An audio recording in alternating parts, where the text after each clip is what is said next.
Hola, bienvenido a Pixoguías. Somos Rodrigo y Sofía y este es un video resumen de la guía Ceneval EGEL Plus más 100 reactivos de ejemplo que está disponible en nuestro canal de YouTube. Te dejamos el enlace de ese video en la descripción. En este video únicamente revisaremos ejemplos de reactivos del área que estás viendo en la pantalla en este momento, tal como se pueden encontrar en nuestras guías resueltas. Estos reactivos tienen la misma complejidad que el EGEL Plus, por lo que si deseas revisar el video completo con los ejemplos de reactivos de todas las áreas, así como las diferentes versiones de guías que manejamos, te dejamos los enlaces correspondientes en la descripción de este video, así como los enlaces a nuestra tienda en línea y medios de contacto. Recuerda, todos nuestros videos ya cuentan como un muestrario en sí mismo. Sin más, comenzamos. Una empresa está solicitando un préstamo de 100,000 pesos a pagar en 2 años. El prestamista cobrará al término del plazo un importe de 135,000 pesos que incluye el capital e intereses generados con interés compuesto capitalizable semestral. Determine la tasa de interés nominal capitalizable semestral que se está cobrando. A, 7.80%, B, 15.58% o C, 32.38%. Muy bien, la respuesta es la A, que es 7.8%. Y la justificación o la explicación es que utilizando la fórmula de interés compuesto se calcula la tasa de interés nominal capitalizable semestral. Al ingresar los valores proporcionados en el reactivo en la fórmula, el resultado es aproximadamente 7.79%, lo cual está muy cercano a la opción A. Entonces, ¿cómo se hace esto? Bien, para calcular la tasa de interés nominal capitalizable semestral, utilizamos la fórmula del valor futuro en el cálculo del interés compuesto. Entonces tenemos donde FB igual a P y entre paréntesis 1 más R entre N y a la potencia NT. Entonces, sustituyendo los valores en la fórmula, tenemos que FB es 135,000, que es el valor futuro o monto total a pagar después de 2 años. P es 100,000, que es el monto principal o monto inicial del préstamo. N es 2 veces que se capitaliza el interés por año semestralmente y T 2 años. Entonces, para obtener R, justamente hacemos el despeje, obtenemos esta sustitución y pues el resultado nos va a dar 7.79%, que coincide con la opción A de 7.8% redondeado. Analizar la información financiera de las organizaciones mediante la metodología del análisis vertical y horizontal, considerando el origen y aplicación de recursos, así como el cálculo del valor accionario. La pregunta es, dado el siguiente estado de resultados, ¿cuál es el porcentaje de costo de ventas en relación con las ventas netas? Ventas netas igual a 1,000,000 y costo de ventas 600,000. A, 50%, B, 60% o C, 70%. Respuesta B, 60%. Y es que para calcular el porcentaje del costo de ventas en relación con las ventas netas, utilizamos la fórmula del análisis vertical. Esto es, porcentaje del costo de ventas es igual a costo de ventas entre ventas netas por 100, que de acuerdo a los datos que nos da nuestro problema son 600,000 entre 1,000,000 por 100 y eso nos da 60%. Una empresa tiene activos totales por 500,000 y un patrimonio de 200,000. Si la empresa tiene pasivos totales de 300,000, ¿cuál es el nivel de endeudamiento total de la empresa? A, 60%, B, 40% o C, 75%. Respuesta A. La explicación es que el nivel de endeudamiento total se calcula como la proporción de los pasivos totales respecto a los activos totales de una empresa. Entonces, utilizando la fórmula nivel de endeudamiento total, que es pasivos totales entre activos totales por 100, tenemos que es 300,000 entre 500,000 por 100 igual a 60%, la cual es correcta la opción A. Una empresa reportó ventas netas de 800,000 en el año 1 y 1,000,000 en el año 2. ¿Cuál fue el incremento porcentual de las ventas netas del año 1 al año 2? A, 20%, B, 25% o C, 30%. Opción correcta B, 25%. ¿Cómo se obtiene esto? Bien, para calcular el incremento porcentual de las ventas netas del año 1 al año 2, utilizamos la siguiente fórmula. Incremento porcentual es igual a ventas del año 2 menos ventas del año 1 entre las ventas del año 1 por 100 y sustituyendo tenemos 1,000,000 menos 800,000 entre 800,000 por 100 igual a 25%. Una empresa que se dedica a la fabricación y venta de muebles ha experimentado cambios significativos en sus estados financieros en los últimos 2 años. La empresa ha realizado inversiones significativas en maquinaria y equipo y también ha adquirido un préstamo bancario para financiar sus operaciones y expansión. En el año 1, la empresa tenía un total de activos de 2 millones y un total de pasivos de 1.200.000. En el año 2, después de las inversiones y la adquisición del préstamo, los activos totales aumentaron a 3 millones y los pasivos totales a 2 millones. ¿Cuál fue el cambio en el ratio de endeudamiento de la empresa del año 1 al año 2? A. El ratio de endeudamiento aumentó. B. El ratio de endeudamiento disminuyó. O C. El ratio de endeudamiento se mantuvo constante. Respuesta B. Disminuyó. La explicación es que el ratio de endeudamiento se calcula como el total de pasivos entre el total de activos. Comparando los ratios de endeudamiento de ambos años, tenemos que el año 1 fue 1.200.000 entre 2 millones y esto es igual a 0.6 o 60%. Para el año 2 es 2 millones entre 3 millones y esto es 0.67 o 67%. Y aunque en términos absolutos los pasivos aumentaron, el ratio de endeudamiento en relación con los activos totales disminuyó. Una empresa del sector manufacturero está planificando su expansión en los próximos años y ha preparado estados financieros pro forma para evaluar diferentes escenarios y la sensibilidad de sus proyecciones financieras a variaciones en ciertas variables fundamentales como las ventas, los costos y los gastos operativos. Los estados financieros pro forma muestran que la empresa anticipa un aumento en las ventas del 15% para el próximo año, pero también un incremento en los costos de los bienes vendidos del 10%. Además, la empresa prevé un aumento en los gastos operativos del 5% debido a la inflación y cambios en el sistema impositivo. Si todas las proyecciones se cumplen según lo previsto en los estados financieros pro forma, ¿cuál de los siguientes enunciados es correcto respecto a la utilidad operativa de la empresa para el próximo año? A. La utilidad operativa aumentará debido al incremento en las ventas. B. La utilidad operativa disminuirá debido al incremento en los costos y gastos operativos. O C. La utilidad operativa permanecerá constante. Respuesta A. Es decir, la utilidad operativa aumenta debido al incremento en las ventas. Y es que, aunque los costos de bienes vendidos y los gastos operativos están proyectados para aumentar, el efecto de estos incrementos será superado por el aumento previsto del 15% en las ventas, resultando en una utilidad operativa aumentada para el próximo año. Durante un periodo de planificación estratégica, una empresa de tecnología ha proyectado estados financieros pro forma para evaluar el impacto potencial de una nueva inversión en desarrollo de producto. Se ha estimado que esta inversión podría incrementar las ventas anuales en un 20%. Sin embargo, también se prevé una inflación del 3%, lo que afectará los costos operativos y una posible reforma impositiva que podría aumentar las tasas de impuestos corporativos. Considerando únicamente el impacto de la inflación y la nueva inversión en desarrollo del producto, si la empresa decide proceder con la inversión, ¿cómo se espera que se vea afectado el margen de utilidad operativa? A. El margen de utilidad operativa se incrementará debido al aumento de las ventas. B.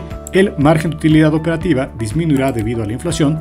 O C. El margen de utilidad operativa permanecerá relativamente constante ya que el aumento en las ventas compensará el efecto de la inflación. Respuesta C. Y es que se espera que el incremento en las ventas debido a la nueva inversión en desarrollo del producto compense el efecto negativo de la inflación en los costos operativos, resultando en un margen de utilidad operativa que permanece relativamente constante. Una pequeña empresa dedicada a la producción de bienes de consumo está considerando diferentes fuentes de financiamiento para expandir sus operaciones. Actualmente, la empresa tiene una estructura de capital que incluye deuda a largo plazo y equity. La empresa está considerando emitir más acciones o adquirir más deuda para financiar una nueva línea de productos. Se ha identificado que el costo de la deuda antes de impuestos es del 6% y el costo de equity es del 12%. La empresa tiene una política de mantener un apalancamiento moderado y una política de dividendos estable. La beta de la empresa es de 1.2, lo que indica un nivel de riesgo en línea con el mercado. Considerando una tasa libre del riesgo del 2% y una prima de riesgo de mercado del 5%, ¿cuál sería el costo de capital promedio ponderado, WACC, si la empresa decide financiar la nueva línea de productos con una combinación de 40% de deuda y 60% de equity? A. 7.6%, B. 8.2% o C. 9.0%. La respuesta es la B, es decir, 8.2%, y es que el WACC se calcula utilizando los costos de cada fuente de financiamiento ponderados por su proporción en la estructura de capital total. Además, el costo de equity se ajusta por la beta y la prima de riesgo de mercado. Utilizando la información proporcionada, el WACC se calcula y resulta un aproximado de 8.2%.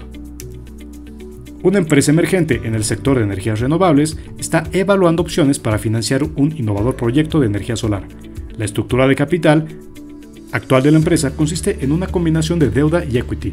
La empresa tiene una beta de 1.5, reflejando un nivel de riesgo superior al promedio del mercado. Se contempla la emisión de bonos corporativos como una posible fuente adicional de financiamiento. Los bonos tendrían un costo antes de impuestos del 5%. Además, el mercado ofrece una tasa libre de riesgo del 3% y una prima de riesgo en el mercado del 6%. La empresa está considerando ajustar su estructura de capital a un 50% de deuda y un 50% de equity para el nuevo proyecto. Bajo estas condiciones, ¿cuál sería el costo de capital promedio ponderado, WACC, de la empresa para el nuevo proyecto? A, 7.0%, B, 8.25% o C, 9.5%. Respuesta C. Bien, y es que el WACC se calcula teniendo en cuenta el costo de cada componente del capital ajustado por su respectiva ponderación, y en el caso del equity ajustado, también por el riesgo utilizado, la beta y la prima de riesgo del mercado. Así que con las condiciones y parámetros proporcionados, el WACC sería aproximadamente del 9.5%. Una empresa manufacturera está considerando un proyecto para diversificar su línea de productos y actualmente la empresa tiene una baja proporción de deuda en su estructura de capital, con un ratio de deuda del 30%. Los líderes de la empresa están considerando aumentar la proporción de deuda al 50% para financiar el nuevo proyecto, aprovechando así el apalancamiento financiero. El costo de deuda antes de impuestos es del 4% y el costo del equity es del 10%. Si la empresa decide incrementar su apalancamiento financiero adoptando una estructura de capital con un 50% de deuda, ¿cómo se vería afectado el costo de capital promedio ponderado, WACC, de la empresa? A. El WACC aumentaría, B. El WACC disminuiría o C. El WACC se mantendría constante. Respuesta B. Y es que al incrementar el apalancamiento mediante el aumento de la proporción de deuda en la estructura de capital, y dado que el costo de deuda es menor que el costo de equity, es probable que el WACC disminuya, asumiendo que el riesgo percibido por los inversionistas no aumente significativamente. Una empresa desea conocer su razón circulante brindando la siguiente información de su balance general al cierre del ejercicio: concepto y monto. Tenemos estas dos columnas en la tabla y en esta parte tenemos que indica efectivo y equivalentes de efectivo, 70 millones de pesos, cuentas por cobrar, 90 millones de pesos, inventarios, 110 millones de pesos, cuentas por pagar, 100 millones de pesos e impuestos por pagar, 40 millones de pesos. La razón circulante de la empresa es A, 0.82, B, 1.08 o C, 1.93. La respuesta correcta es la C, que es 1.93, y esto se obtiene así. Para calcular la razón circulante, primero sumamos todos los activos circulantes, es decir, 70 más 90 más 110, que es lo que tenemos justamente aquí en la tabla. Posteriormente sumamos todos los pasivos circulantes, que es 100 más 40, que son los que tenemos aquí, que finalmente son cuentas por pagar. Y finalmente dividimos los activos circulantes entre los pasivos circulantes, es decir, 270 entre 140, que nos da 1.93270. Y bueno, pues esto nos da 1.93 tal como podemos ver aquí. Una forma más rápida es que la razón circulante se calcula dividiendo los activos circulantes entre los pasivos circulantes, o sea 270 entre 140 y nos da 1.93, que es finalmente la respuesta correcta C. Una empresa del sector salud ha estado operando con un margen bruto promedio del 40% en los últimos años. En el último año, los costos de los bienes vendidos, COGS, fueron de 600.000 millones de pesos y la empresa está interesada en conocer sus ingresos totales para evaluar su diseño, su desempeño y eficiencia en la utilización de recursos. Dado que el COGS y el margen bruto, los ingresos totales de la empresa fueron A, 1 millón de millones de pesos, B, 1.500.000 millones de pesos o C, 1.200.000 millones de pesos. Respuesta A, justamente esta. La explicación es que para calcular los ingresos totales se puede utilizar la fórmula del margen bruto. Entonces, sustituyendo el margen bruto del 40% y los COGS de 600.000 millones de pesos en la fórmula y resolviendo para los ingresos totales, se obtiene un ingreso total aproximado de 1 millón de millones de pesos. Una empresa dedicada a la venta de electrodomésticos ha tenido un año financiero exitoso y la gerencia desea analizar su eficiencia operativa. Durante el año, la empresa tuvo ventas totales de 2 millones de pesos y costos de bienes vendidos, es decir, COGS, de 1.200.000 millones de pesos Además, la empresa incurrió en gastos operativos de 500.000 millones de pesos. La gerencia quiere calcular la utilidad operativa de la empresa para determinar la eficiencia en la gestión de sus recursos operativos. Dado los valores de las ventas, COGS y gastos operativos, la utilidad operativa de la empresa es A. 800.000, B. 300.000, C. 500.000. Respuesta B. 300.000. La explicación es que la utilidad operativa, también conocida como ingreso operativo, se calcula restando los costos de bienes vendidos y los gastos operativos de las ventas totales. Entonces la utilidad operativa es igual a ventas totales menos COGS menos gastos operativos, y esto nos da 2 millones. Esto menos 1.200.000 menos 500.000 nos da 300.000 millones de pesos. Una empresa tecnológica está revisando sus flujos de efectivo para evaluar su posición financiera actual y futura. Durante el último trimestre, la empresa tuvo ingresos de operación de 500.000 y gastos de operación de 300.000. Además, realizó inversiones de equipamiento o en equipamiento tecnológico por valor de 100.000. La empresa quiere calcular su flujo de efectivo libre, que es un indicador clave para evaluar la capacidad de una empresa para generar efectivo y es esencial para el pago de los accionistas, inversión en nuevas oportunidades y pago de deudas. A. 100.000, B. 200.000 o C. 400.000. Respuesta A. 100.000. La explicación es que el flujo de efectivo libre se calcula restando los gastos de operación y las inversiones en capital de los ingresos de operación. En este caso, 500.000 menos 300.000 menos 100.000 es igual justamente a esto que tenemos por acá y nos da 100.000. Una empresa dedicada a la manufactura de dispositivos electrónicos está considerando una estrategia de expansión que implica un aumento significativo en su nivel de apalancamiento financiero.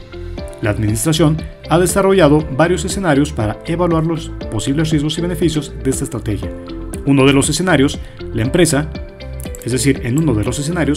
espera que el aumento del apalancamiento combinado con un mercado favorable resulte en un incremento sustancial en las ganancias por acción EPS.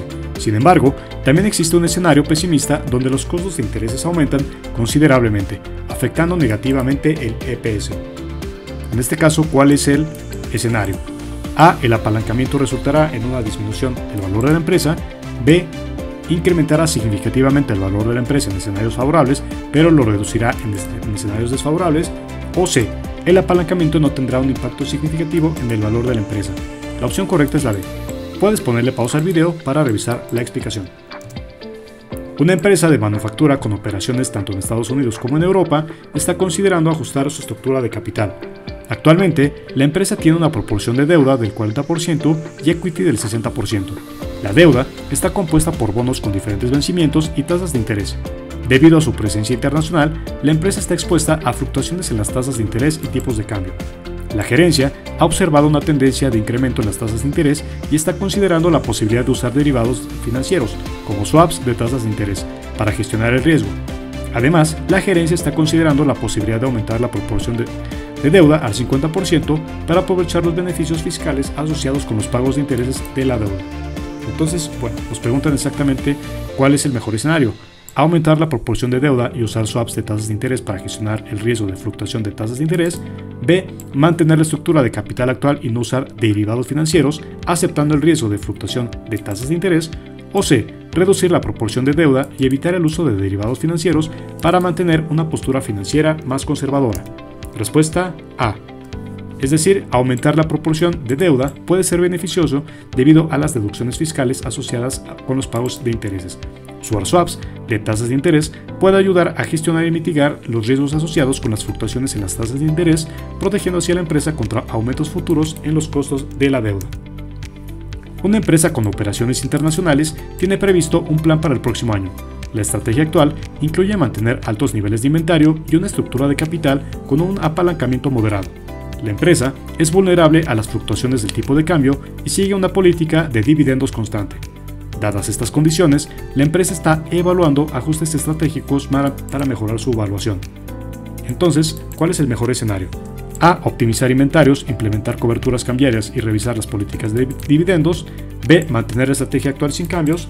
O C. Incrementar apalancamiento y distribuir más dividendos sin modificar políticas de inventario o cobertura. Respuesta A. La explicación es que optimizar los niveles de inventario liberaría recursos, las coberturas cambiarían cambiarias reducirían la exposición al riesgo de fluctuaciones de moneda y revisar la política de dividendos permitiría reinvertir más utilidades en oportunidades de crecimiento.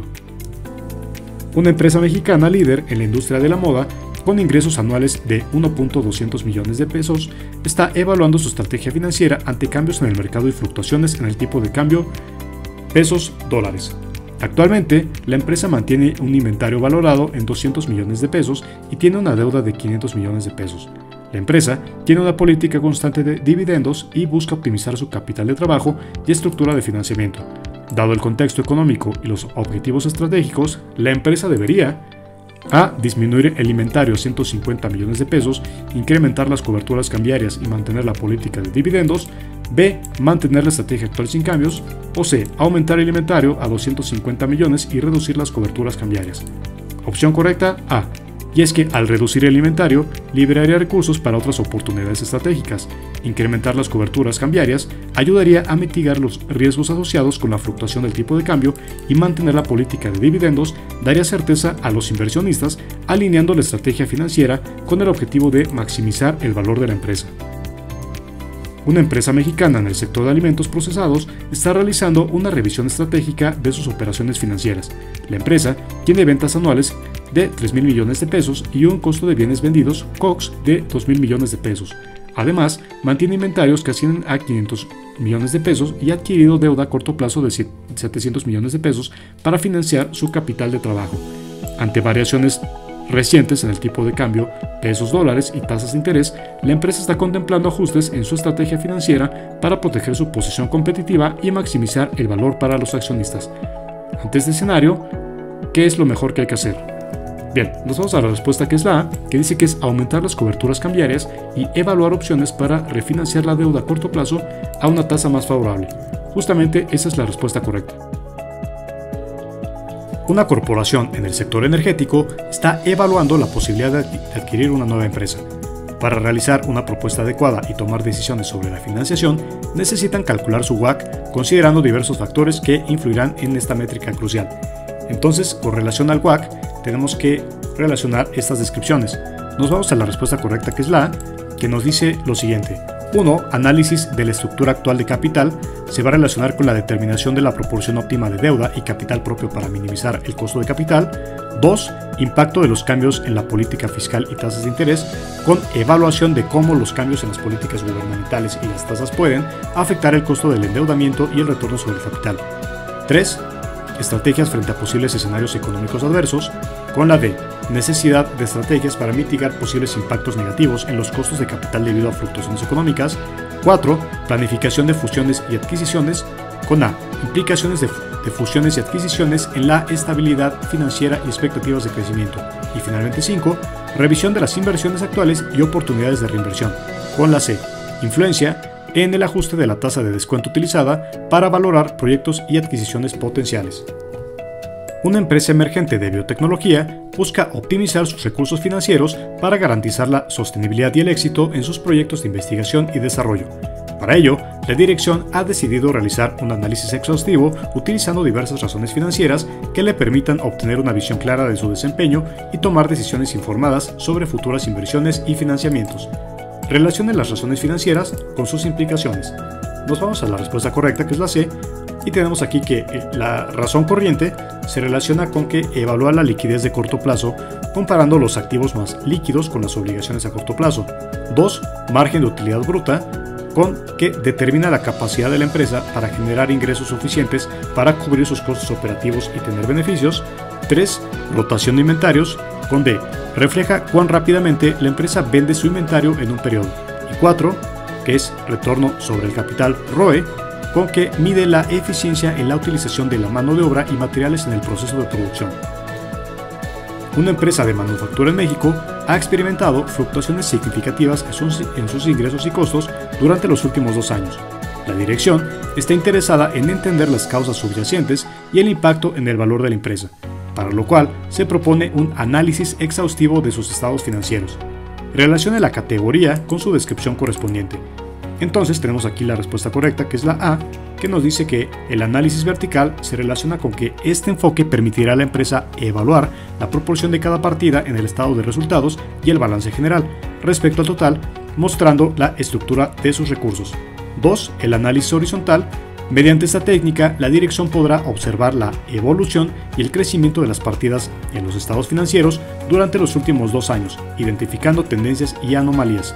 3. Origen y aplicación de recursos, con la B.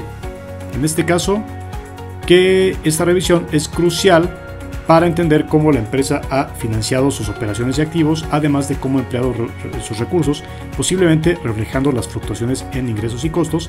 Y 4. Cálculo del valor accionario, con la D. Y es que al combinar los resultados de los análisis anteriores con la valoración de las acciones, la empresa comprenderá mejor su posición de mercado actual y potencial, influenciando en las decisiones estratégicas la confianza de los inversores. Una empresa de manufactura busca comprender sus proyecciones financieras en un entorno económico incierto. Para lograr esto, emplea técnicas de pronóstico avanzadas en su elaboración de estados financieros pro forma. Relacione la categoría con el ejemplo correspondiente para este caso. Bien, tenemos la respuesta correcta, que es la A, y tenemos que el pronóstico de estados financieros pro forma se relaciona con el uso de datos históricos de ventas y producción para estimar futuros ingresos, considerando nuevas líneas de productos. 2. Análisis de escenarios, con la C. Elaboración de proyecciones financieras bajo diferentes condiciones, como la variación en los costos de materia prima o cambios en la demanda del mercado. 3. Análisis de sensibilidad, con D. Determinación de cómo un incremento del 10% en los costos de producción afectaría la rentabilidad, modificando las estimaciones financieras correspondientes. 4. Consideración del sistema impositivo e inflación, con la A. Ajusten las proyecciones debido a una inflación proyectada del 6%, analizando el efecto en los costos y en la estructura de precios de los productos. Una empresa de tecnología está en la fase de expansión y necesita emplear diversas metodologías para asegurar la precisión de sus proyecciones financieras, especialmente considerando variables externas volátiles y políticas fiscales cambiantes. Relaciona la categoría con el ejemplo correspondiente para este caso. Nos vamos a la respuesta correcta, que es la A, y dice que el análisis mediante pronóstico de estados financieros pro forma se relaciona con la revisión de las estimaciones de ingresos considerando una potencial disrupción en el mercado debido a la introducción de una tecnología emergente. 2. Evaluación de escenarios y su impacto, con la preparación de múltiples proyecciones para entender el impacto potencial de un cambio legislativo que podría afectar las operaciones de algunos países. 3. Análisis de sensibilidad respecto a variables críticas, con la C. Cálculo del efecto directo en los márgenes de beneficio ante una posible variación del 5% en las tasas de interés. Y 4. D. Adaptación fiscal y consideraciones inflacionarias, con la adaptación de los modelos financieros para reflejar una reciente reforma tributaria y su influencia en la rentabilidad neta. Una compañía de energía renovable está buscando expandir sus operaciones y necesita evaluar sus opciones de financiamiento. Para hacerlo, debe determinar el costo de sus posibles fuentes de financiamiento, ponderando los diferentes riesgos y beneficios, incluyendo su posición en el mercado, políticas internas y variables financieras. Relaciona los aspectos financieros con su acción correspondiente. Entonces tenemos aquí la respuesta correcta, que es la A, y vemos que dice lo siguiente. A. Determinación de costos individuales de fuentes de financiamiento, con C. Análisis de términos y condiciones de bonos, préstamos y emisión de acciones y su impacto en el costo financiero total. 2. Evaluación del riesgo empresarial y su beta. Con la D. Estudio de mercado y análisis competitivo para entender la volatilidad de la empresa en relación con el mercado global. 3. Consideración a nivel de apalancamiento. Con la B. Revisión de la proporción de capital propio versus deuda y cómo podría influir en la solvencia y riesgo financiero. 4. Política de dividendos y su impacto. Con la E. Evaluación de políticas de retorno a inversores y su correlación con la reinversión en la empresa y a la disponibilidad de efectivo. Y 5. Cálculo de WACC, es decir, costo capital promedio ponderado. Con la A. Integración de todos los factores financieros para determinar el WACC, crucial para futuras decisiones de inversión. Una empresa dedicada a la tecnología ha experimentado fluctuaciones significativas en sus acciones. El equipo financiero busca comprender mejor el riesgo empresarial mediante el análisis de beta y cómo esto podría influir en sus decisiones financieras futuras, especialmente en un mercado volátil. Relaciona los conceptos correspondientes. Bien, te dejamos este reactivo para que puedas hacer el match tú solo. Justamente aquí puedes ver la respuesta correcta, donde tenemos diferentes descripciones y su influencia en el riesgo y beta. La empresa Innovaciones Globales ha tenido un rendimiento financiero robusto durante los últimos 5 años, lo que ha llevado a un exceso de efectivo en su balance. La junta directiva está considerando varias opciones en relación con su política de dividendos y cómo esto podría afectar diferentes aspectos del negocio, incluyendo el valor en el mercado y la percepción de los inversores. Relaciona los conceptos correspondientes. Muy bien, este reactivo también es muy extenso. Para fines del video, pues te dejamos aquí la respuesta correcta. Puedes ponerle pausa al video, hacer el match y justamente ver exactamente cómo se relacionan los conceptos de la columna izquierda con los impactos en la política de dividendos. Tenemos aquí otro reactivo de relación de elementos. En este caso, pues se nos solicita relacionar la descripción de estos conceptos con los costos asociados. Puedes ponerle pausa al video para revisar justamente cómo es el match. Bien, tenemos aquí un reactivo también parecido. Como son reactivos usualmente muy extensos, entonces vamos a dejar que le pongas pausa al video, que lo revises con calma. Tú puedes ver la respuesta correcta aquí abajo a la derecha, tanto en este reactivo como en el anterior, y justamente así puedes estar practicando. Seguimos adelante.